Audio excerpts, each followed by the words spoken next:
Научиться водить Формулу-1, не выезжая с гаража. Ага, вчера были соревнования, я выиграл. Это была единственная медаль вообще. И я получил за медаль 125 тысяч долларов. После Олимпиады мы смогли себе это позволить. Фристайл не умрет как минимум, потому что тренироваться в Украине негде. Хотите прыгайте, хотите не прыгайте. Фристайл, что там фристайл, кому он нужен? Людям все хотят хлеба и зрелищ. Да, у нас там стоит один маленький батутик несчастный. Надо что-то срочно делать.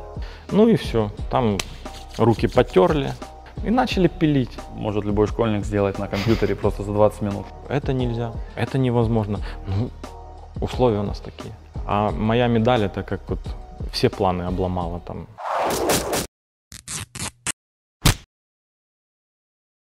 Лыжный фристайл – это лыжи, скорость и акробатика. Очень сложный вид спорта. Почему ты выбрал именно лыжный фристайл? Ну, на самом деле, это случайно получилось.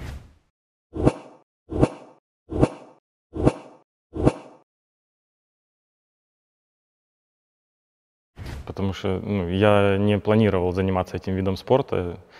Я даже не знал, что такое существует.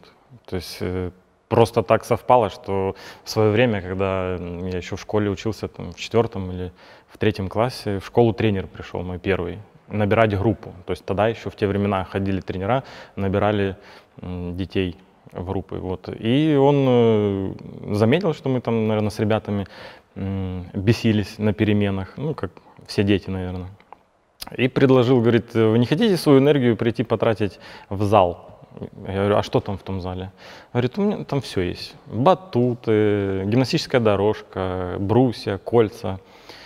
То есть меня первым делом заинтересовал батут. Думаю, ну интересно, надо попробовать обязательно. Я говорю, я приду. Вот, записали адрес, и вот с мамой я первый раз пришел в этот зал. Вот я как сейчас помню эту картину. Захожу, открывается дверь в этот зал, а получается там солнечная сторона, и прям солнце вот так вот освещает, и я вот так вот как открываю эту дверь и смотрю, и батуты такие в свету всем светятся такие. Вот. И вот как только я залез на батут, попробовал, мне очень понравился, я сказал, я хочу сюда ходить, все. Это было в Первомайском? Нет, это было уже в Николаеве. То есть в Первомайском, меня маленьким оттуда перевезли, то есть я даже не помню свое детство, в принципе, там.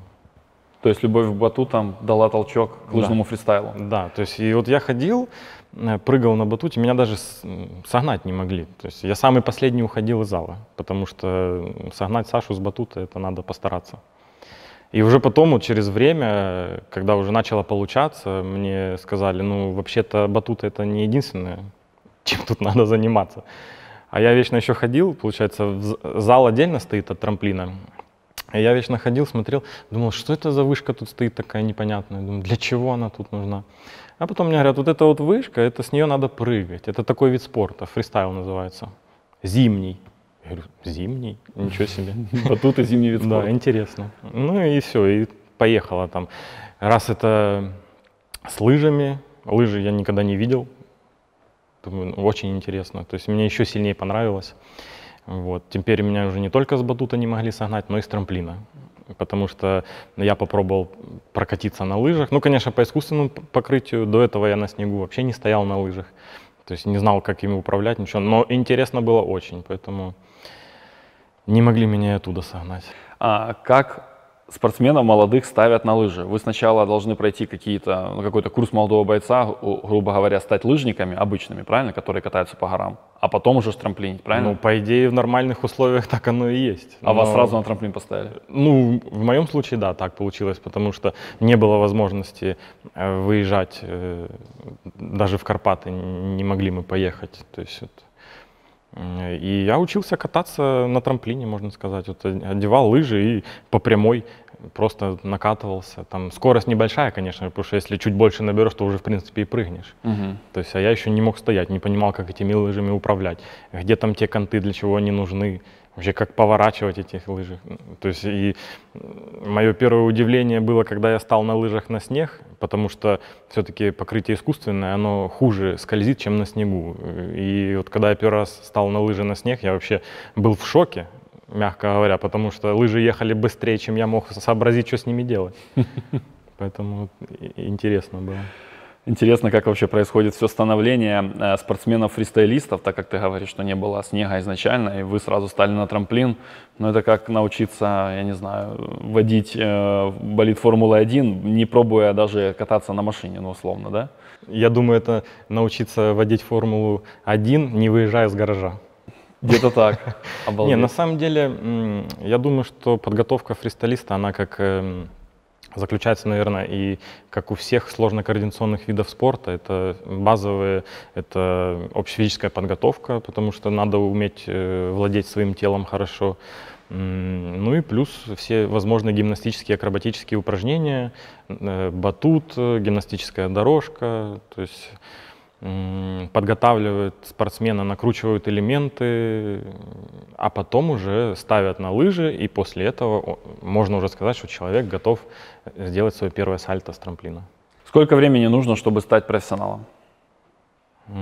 Я думаю, что лет 8. Что нужно для этого помимо желания? Настойчивость, наверное, я считаю, что талант. Ну, не знаю, это такой спорный вопрос постоянно. Я думаю, что если чего-то хочешь, то обязательно добьешься. Только смотря, сколько времени придется потратить на это все. Конечно, кому-то дается легче, кому-то тяжелее, но все могут. Поэтому настойчивость главное. Какой из зимних видов спорта самый родственный для лыжного фристайла? Ну, я думаю, что есть парочку. Ну, можно и горные лыжи взять, да, потому что все-таки скорость там у нас достаточная на тройные сальто. Мы там разгоняемся до 70 км в час. Конечно, не сравнится со слалом-гигантом, где там они 120 развивают, но все равно что общее есть. Ну, я думаю, в самом фристайле же есть несколько дисциплин. То есть вот могул тоже похож, они тоже прыгают акробатические элементы. Слопстайл похож, но каждый имеет свою изюминку. Ты пробовал все дисциплины? Нет, к сожалению, когда я начинал, у нас развивался только акробатика. У нас ни могула не было, ни слопстайла не было. Хотя вот сейчас слопстайл мне намного больше нравится. И если бы в тот момент он был, я бы, наверное, пошел туда, потому что намного интересней. Слоупстайл — это когда ты едешь по склону вниз и с одного желоба выпрыгиваешь, потом на второй перекатываешься, да, выпрыгиваешь. Там перила всякие, там не скользят, там рейлы у них. То есть это, можно сказать, как это, new school, ньюскульный вид спорта. Олимпиада. 4 Олимпиады, и только на 4-й в возрасте 30 лет к тебе пришел успех. Ну, да. Ты стал олимпийским чемпионом. Расскажи, что ты чувствовал, когда ты понял, что ты завоевал олимпийское золото? Жесткий, прямой, стой!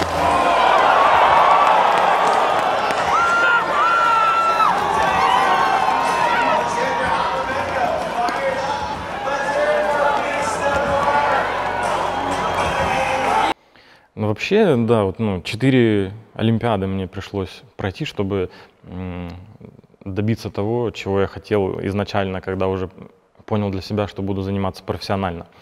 И тут возникает вопрос, везение это или нет? Потому что даже если ты все умеешь, все равно тебе нужно, чтобы тебе повезло в нужный момент сделать именно свой лучший прыжок. Поэтому я считаю, что без везения тоже в спорте никак, тем более, когда тебя судьи оценивают. Вот. И мне повезло, что хотя бы на 4-ю Олимпиаду мне удалось показать именно в нужный момент свой лучший прыжок и выиграть золото Олимпиады. То, что я чувствовал в этот момент, это словами не передать, потому что это невообразимые эмоции, ощущения радости, восторга. Потому что вот ты еще соревновался, переживал за то, чтобы удачно прыгнуть, а тут ты уже понимаешь и осознаешь, что все, ты это сделал. И ты, первое время ты не можешь даже поверить в это, потому что было такое, что я уже после всех награждений пришел домой, лег спать, утром просыпаюсь, такой раз, медаль лежит. А не, медали даже еще не было. Была игрушка, цветы, я смотрю, так, игрушка. Ага, вчера были соревнования, я выиграл, точно. То есть Ну, ты такой неделю ходишь, не понимаешь. Не понимаешь, что произошло. То есть ощущения, они все такие волнами ходят, а ты не понимаешь, не осознаешь. Ты после соревнований, церемония награждения прямо на склоне проходит. Это вот раз, неосознание этого, а потом уже ты осознанно идешь получать свою медаль, забирать ее. И второй раз ты уже, когда поднимаешься на пьедестал, и когда начинает играть гимн Украины, и когда поднимается флаг, то, ну, не знаю, это расплакаться очень легко, потому что эмоции именно переполняют. К слову, это была единственная медаль вообще сборной Украины на той Олимпиаде. Ну, на самом деле, я об этом на тот момент вообще даже не думал, потому что, да и вообще, как бы, я, в принципе, когда готовлю к соревнованиям, я не думаю, что я должен кого-то выиграть, я должен победить. В первую очередь, я должен справиться с собой, с своими эмоциями и показать свой лучший прыжок, а уже результат будут оценивать судьи. То есть я так отношусь ко всем своим соревнованиям. Поэтому и не осознавал на тот момент, что действительно медаль одна единственная, и что она много внимания будет привлекать. Расскажи про свой путь сквозь 4 Олимпиады. С чем пришлось столкнуться за, получается, 13 лет олимпийских циклов твоих, да? Да, много с чем пришлось столкнуться. На самом деле, это как мама мне говорит постоянно, через тернии к звездам. То есть у меня точно так же получилось. Так как вид спорта, можно сказать, молодой, мы были только приемниками тех людей, которые только начали в Украине продвигать, ну не только в Украине, в Советском Союзе продвигать этот вид спорта. То есть навыков особых нету, знаний особых нету. То есть вот мы, можно сказать, что в мой период, когда я шел к золоту, мы еще набирали опыта, как и тренера, как и спортсмены. Поэтому много чего было. То есть вот я сейчас смотрю на новых спортсменов, которые приходят на замену мне. У них все намного быстрее получается, потому что уже знания аккумулированы, им уже рассказывают все правильно, как надо делать, и у них быстрее все получается.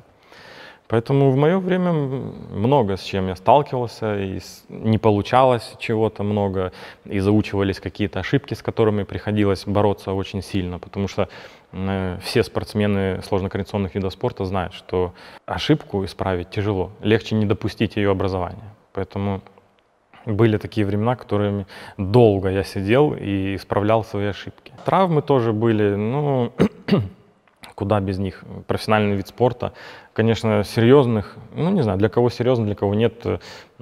Я думаю, что для лыжников разрыв креста – это не серьезная травма. Это каждый, наверное, второй лыжник знает, что это такое. Это в баскетболе, футболе тоже встречается? Да, 100%. То есть единственное, что мне не повезло, что, хотя тоже, как можно сказать, повезло, не повезло, никто не знает. По факту все сложилось так, как должно было быть, потому что я свой крест разорвал за 2 года до Олимпиады.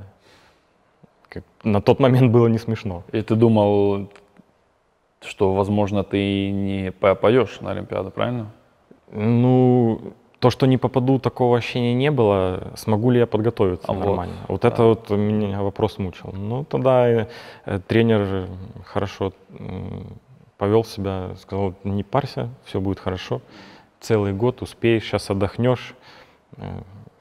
Времени хватило, чтобы проголодаешься до тренировок, соревнований, и все будет хорошо. Ну, так и получилось, как должно было быть. Практически сразу после золотой медали тебя удостоили ордена за заслуги 3-й степени. Что он для тебя означает и что он дает? Какие преимущества? Честно говоря, я сам не знаю, что он дает и для чего он нужен, потому что я даже не знаю. Ну, приятно, однозначно, само собой. Но какие привилегии он дает, я не знаю даже. В Википедии написано Александр Абраменко, орден 3-й степени. Надо почитать вообще, какие привилегии дают. Что помимо ордена получает еще олимпийский чемпион государства? Само собой, призовые деньги за олимпийскую медаль. Мне повезло, по-моему, их подняли, и я получил за медаль $125 000. Было приятно, когда ты еще не отошел от понимания, что ты выиграл золотую медаль, а тебе там на зарплатный счет уже падает там, на тот момент 3 миллиона гривен. Это сразу 2 квартиры в Киеве? Ну, да. Ну или одна хорошая, большая? Да. Такой думаешь, ну круто. Ну, хотя, конечно же, как я и говорил, я на соревнованиях и после соревнований об этом не думал. То есть я думал именно, О прыжке. да, и о том, чего я хочу. Ну, то есть я хочу быть лучше в то время. Есть ли какая-то, я слышал, была такая штука, пожизненная пенсия для спортсменов, для олимпийских медалистов, там что-то $500 или... Честно говоря, Что-то я такое? не, ну, на 100% не знаю, но, скорее всего, что такая есть. Но, насколько я слышал, что это надо уже конкретно закончить с карьерой спортсмена, и только тогда уже подавать, ну, я так понимаю, на эту пожизненную стипендию. Я думаю, что у нас тоже есть, потому что вот я общался со спортсменами из других стран, такое есть только у спортсменов с России. Там вот стабильно президентская стипендия пожизненная у олимпийских чемпионов. Российский спорт, да, немножко имеет другое финансирование, нежели Я даже сказал бы не то, что другое. кардинально другое. Друзья, конкурс от Sports for World. Для того, чтобы получить очень крутой и уникальный приз, вам нужно найти 5 подсказок в этом видео и составить из них предложение. 5 слов на английском языке, тот получит приз. Серебро чемпионата мира 2019 года в Парк-Сити. First flip. Хорошо, Зак! Иди! Minko, 126 into the lead. Хороший ли это для тебя результат после золота Олимпиады или все же нет? Хороший. Я считаю, что любая медаль — это хороший результат. Потому что есть медаль. Медаль, она и, как говорится, в Африке медаль. Понятное дело, что ты всегда хочешь лучший результат, но и второе место тоже хорошо. Тем более, что у меня его не было. И это тоже, так сказать, строчка в истории украинского фристайла, потому что я первый, кто завоевал второе место. Вот. Поэтому Медаль я вообще тоже был завоевал рад, в фристайле. так как удалось и плюс-минус подтвердить, что не просто так мы эту олимпийскую медаль, то есть это не только везение, а везение только в том, что мне удалось сделать именно в нужный момент лучший прыжок. То есть что я и без этого еще умею хорошо прыгать. На чемпионате мира завоевать второе место тоже, в принципе, это достижение хорошее. Какой по счету это чемпионат мира был для тебя? Ой, по-моему, ну, вот если Олимпиады 4, то он 8-й был. И после этого ты еще был в Казахстане Да, на 9-м. на чемпионате мира. Перейдем к фристайлу в Украине. Интересный параграф наших вопросов. Как обстоят дела с фристайлом в Украине? Касательно баз, финансирования, спортсменов. Тут можно одним словом — никак. Не, ну на самом деле со спортсменами у нас все хорошо, а вот с базами и с условиями вот, никак. Потому что тренироваться в Украине негде. И невозможно. И невозможно. Полноценно. Полноценно нет. Сколько спортсменов в Украине? Много. У нас сборная официальная, старшая, это 4 человека мужчин, 4 человека женщин. И юношеская, по-моему, как минимум столько же. И плюс еще запасные. То есть до 20 человек, Да, которые 100%. готовы представлять Украину Да. на международных стартах. Да. И они что-то могут показать. Да. Ну, то есть у нас сейчас молодежь, вот, допустим, этой зимой хорошо себя показала на этапах Кубка Европы.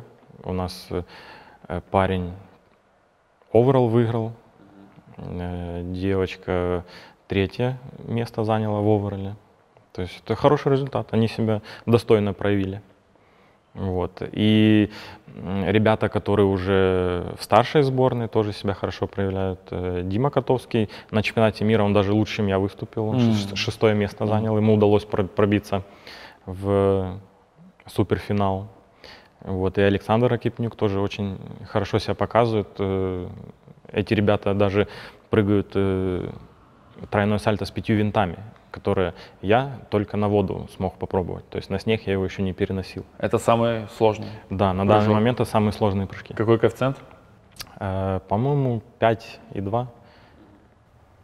Короче, за 5 баллов За коэффициент. 5 баллов. Ну, таких прыжков это единственный, да? Ну, там их разновидность есть, но они все это ультрасложность, потому что если человек хочет представить, что чувствует фристайлист во время своего прыжка 5 винтов и 3 сальто, то мы 3 сальто даже не берем во внимание, а вот 5 винтов может почувствовать каждый, это просто надо встать на ровном месте и 5 раз делать 360 вокруг себя и посмотреть, что будет с ним происходить. То есть, насколько это сложный прыжок.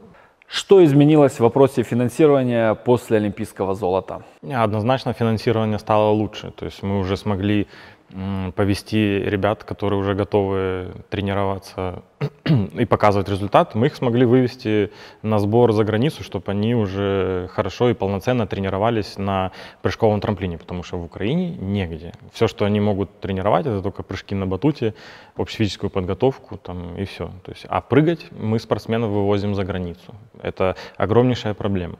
Вывести толпу из 30 человек — это не маленькие деньги. В ту же Швейцарию, Финляндию это очень серьезное финансирование должно быть. То есть, и вот после Олимпиады мы смогли себе это позволить. Нам увеличили финансирование, и фристайл не умрет как минимум. Супер, это хорошие новости. Сколько стоит примерно один сбор? Ой, я даже примерно не знаю, но, допустим, арендовать трамплин — это долларов до 40. За прыжок? Не, за час тренировки. Час тренировки? Да. На одного человека или Да, как там? да, На одного да, человека. да. То есть 10 человек запустил, час они прыгают, 400 баксов. Да. И таких 10 дней подряд? 24. 24 дня подряд? И плюс питание, проживание и маршрут. Ну, в общем, сбор один средненькой команды обходится так 1050, ну плюс-минус. Плюс-минус, да, я С думаю. перелетами. Но это на самом деле в среднем, я думаю, по шкале спортивных федераций плюс-минус средняя. Не, я, кстати, где-то видел это, цифры, как Министерство спорта вообще отчитывалось, по-моему. Я не знаю, на что они там это тратят, но, по-моему, там было 27 миллионов гривен. Да, за год. Да. Вполне возможно. Да. Да, потому что я тоже это видел, и там некоторые виды спорта намного больше. Да. Ну, а некоторые, конечно, те, которые безрезультатные. Ну, просто в тот момент ездил только я, по-моему, ну, команда у нас была там 4 человека и 3 тренера с массажистом. Твое золото дало неплохой буст украинскому фристайлу. Это я про то, что сколько сейчас тратится, я не знаю. Это тогда, когда ездило там 7 человек, можно сказать, 27 миллионов гривен. Ага, то есть сейчас еще больше. Сейчас, скорее всего, что Скорее еще всего, намного больше, если Да. команда намного больше. больше. Ну да, да. Логичное финансирование больше. Уникальный трамплин в Николаеве. О нем много говорили, писали, и последний раз писали в феврале этого года.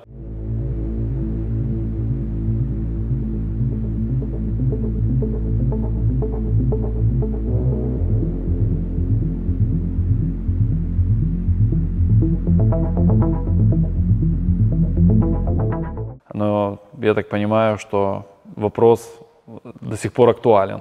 Как с ним обстоят дела? Да это вообще, это больная тема для фристайлистов, ну и как для меня, так и 100%, потому что я всегда хотел, чтобы у нас была база своя в Украине, где можно тренироваться, не выезжая за границу, не вывозя огромные суммы денег, Оставлять их в стране. куда. Ну, конечно. Вот. И плюс одно дело 20 спортсменов попробуют себя на трамплине, а дома-то, пожалуйста, кому не лень, хотите прыгайте, хотите не прыгайте. То есть это поток и объем спортсменов совсем других масштабов. То есть и поэтому найти следующего олимпийского чемпиона не составит труда, если у нас будет такая база. Вот. Ну, китайцы, они же по этому принципу вообще самые сильные в мире.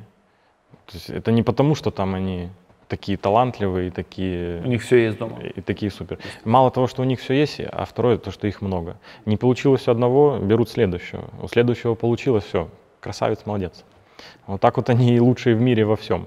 Не только в фристайле, в прыжках в воду также. Толпой берут. Вот. Поэтому нам то же самое надо делать. Надо базы строить дома, чтобы объем спортсменов увеличивать. Вот. А с николаевским трамплином у нас проблемы очень сильные, потому что по факту все делалось для того, чтобы уничтожить фристайл в Николаеве, а моя медаль — это как вот все планы обломала там кому-то. Угу. Проблемы с землей, потому что я не помню, в каком году передали на баланс области этот объект.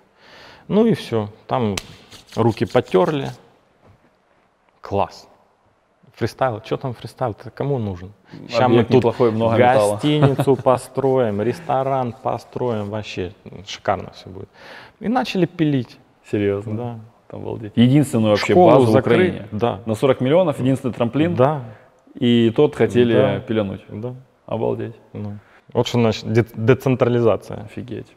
Ну и по итогу начали махинации там проводить, ну, непонятно какие. База, ну, сам объект спортивный принадлежит одной организации, земля другой организации.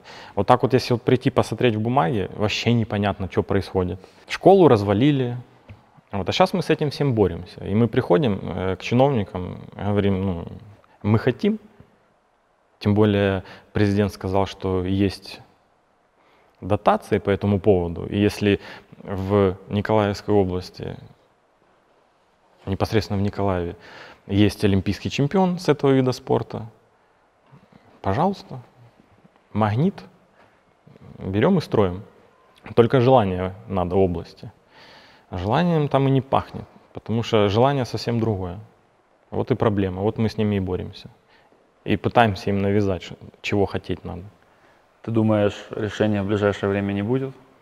Я надеюсь, Этой что проблемы? будет, но я надеюсь, что все-таки восторжествует справедливость и на законном месте, где должна быть эта база, все-таки будет построен полноценный современный комплекс.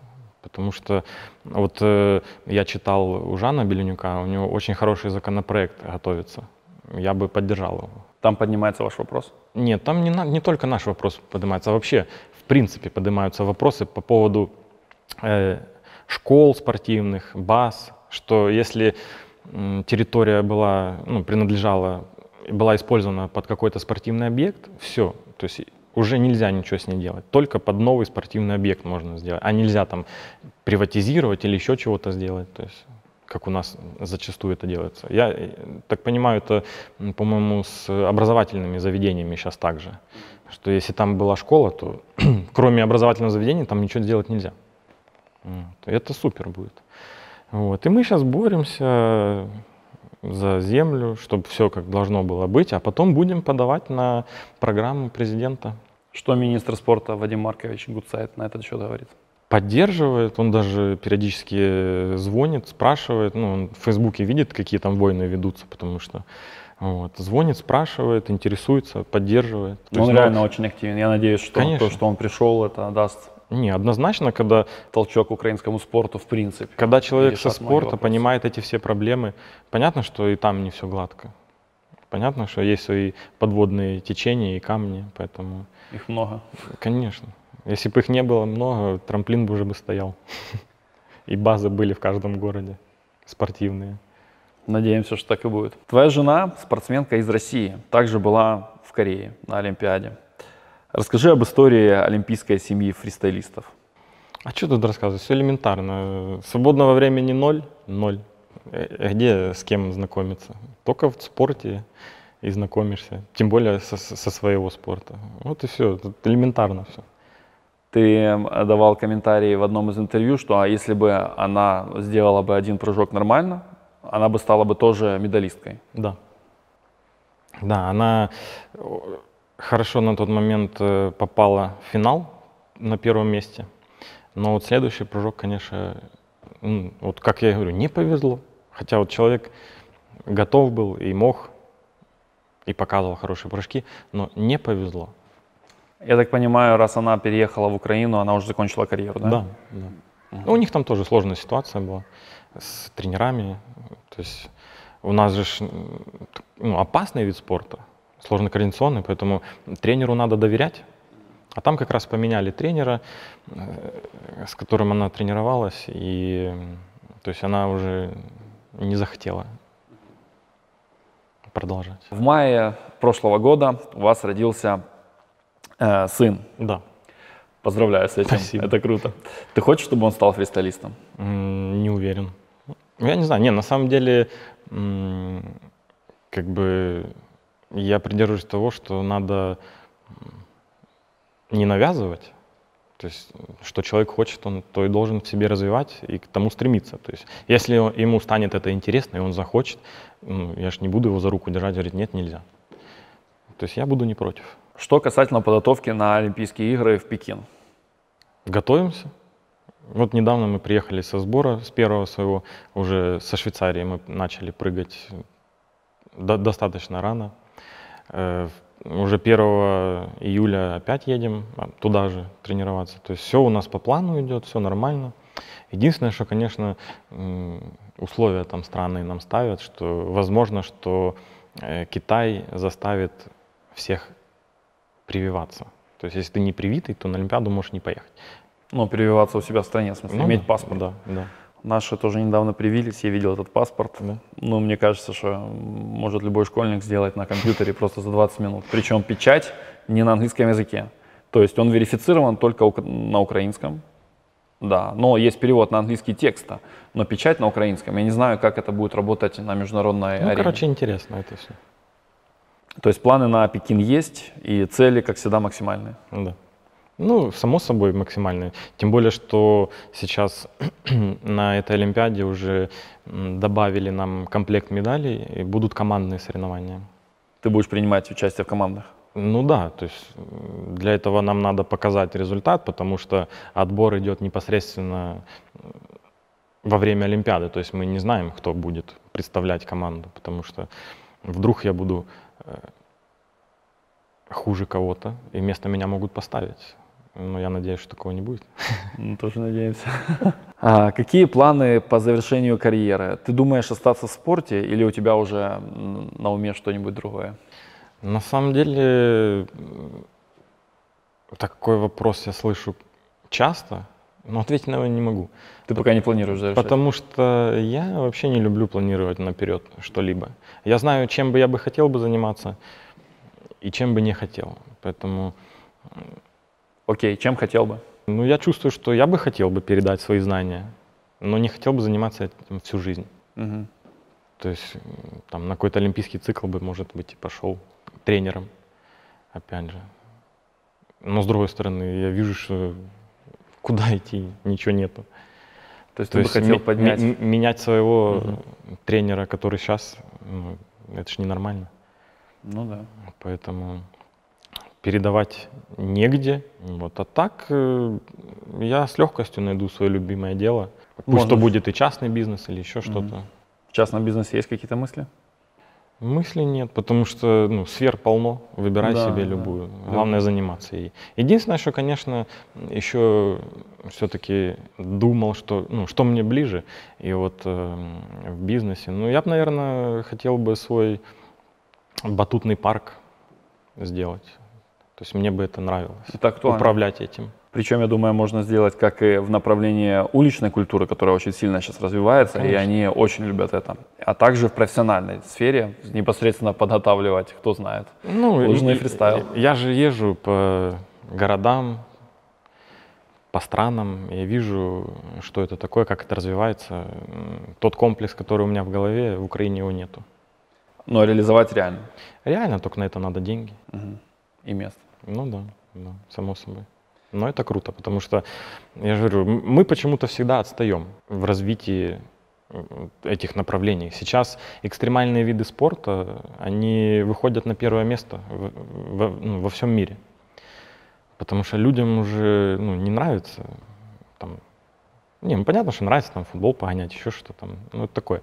А вот экстрим, людям... Все хотят хлеба и зрелищ. Да, то есть, и причем уже не только смотреть, а участвовать в этом, то есть получать адреналин свой. Поэтому это очень сильно развивается во всем мире. У нас пока этого нет. Что насчет идеи развивать лыжный фристайл, хотя бы школы посоздавать в Украине? Сколько вообще областей культивируют, кстати? Николаевская, я так понимаю, Киев, наверное? Ой, с Николаевской все сложно, я же говорю. У нас там, палки в колеса ставят, закрывают школы, говорят, тренеров нету. Я говорю, вот тренер. Создают условия, что... что невозможно. Да, невозможно тренироваться. Зала нету. Дали зал чей-то, там, футбольный или баскетбольный. То есть батут, он же там не 10 килограмм весит. Это стационарное сооружение. Разложил, все, он должен тут стоять. Вот это складывать, раскладывать каждый день, это невозможно, это тяжело. Тем более это если дети. То есть вот такие условия создают. А потом говорят, так что, детей нету. Так потому что тренироваться находят негде. какие-то Да, отмазки ну так и нелепые. 100%. Я всегда говорю, что если желания нет, будет отмазка. Если есть желание, есть действие. По Николаеву понятно. Какие Да. еще области? Ровенская хорошо развивает. Практически сейчас полкоманды состоит Ровно. из Ровенской. Мгм. Да, из Там Ровно. хороший центр, хорошее руководство. Да. То есть, ну, как минимум, у них есть зал, где они тренируются себе спокойно. Никто их там не напрягает. Ну, это хорошо. Да. Закарпатская область, Ивано-Франковская. Интересно. Да, вот в Ивано-Франковск мы ездим тренироваться, прыгать на лонже, потому что там есть, по-моему, школа какая-то спортивная, и у них есть зал, который позволяет по высоте нам прыгать на лонже, то есть там 20 метров потолки. Нормально. Да, и вот мы туда ездим тренироваться. Но все равно мы там гости, у нас там стоит один маленький батутик несчастный, и вот это мы приезжаем туда толпой из 30 человек. А каждому надо как минимум хотя бы полчасика на этой лонже попрыгать. Вот легко посчитать, сколько нам занимают эти тренировки, еще мы там тренируем. То есть, ну это что, это нормально. Это вид спорта, который представлен олимпийским чемпионом у нас в стране. Это ненормально. Капец. Ну, Надо что-то срочно делать. что-то. Главное, чтобы это понял кто-то, Да. что надо что-то. Кто имеет делать. непосредственное влияние на, 100%. на спорт, на базы и Да. так далее. Потому что вот я заметил одно, когда ты вот выигрываешь что-то, все, абсолютно все выстраиваются в очередь, приходят, поздравляю, там, можно Сфоткаться. сфотографироваться, Да, ну да, вот да. это так круто, вы такие молодцы. А потом обещают, ну надо все, в каждой области все будем развивать.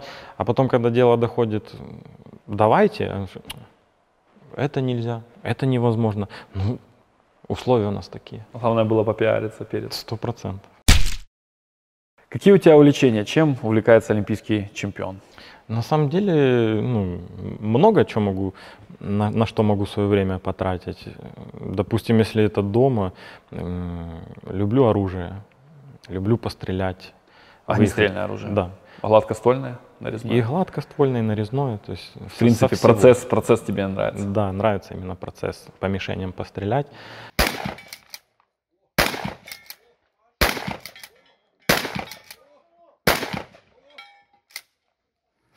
То есть бывало даже, что я там в соревнованиях любительских участвовал по тактической стрельбе, то есть тоже это очень интересно и прикольно.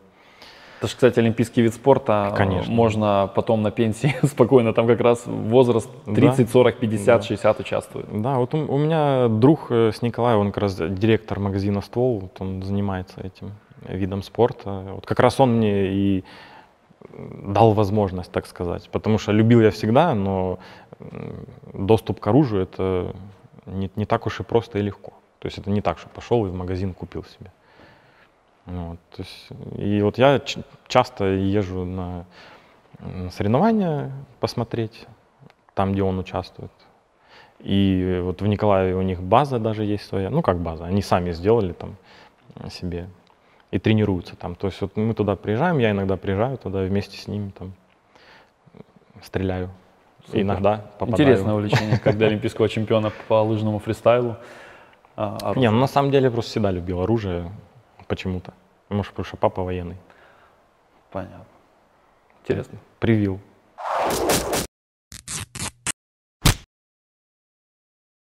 Друзья, конкурс. Александр, что ты принес для наших подписчиков? Так, ну это интересный сувенир. Последний чемпионат мира у нас был в Казахстане, он проходил в 2021 году. Вот. И вот такая вот сувенирная кепочка с эмблемой Казахстана и чемпионата мира. И, конечно же, мой автограф. Вопрос, значит, такой. Какая максимальная сумма баллов была мною получена и на каких соревнованиях, и в каком году, и в каком городе? Друзья, кто первый из вас даст правильный ответ в комментариях под этим видео, тот и получит приз от Александра Абраменко, этот прекрасный снэпбэк и фотокарточку с автографом. Саш, спасибо тебе огромное за интервью, было приятно пообщаться и много чего интересного узнать. Подписывайтесь на наш канал, ставьте лайки и до скорых встреч.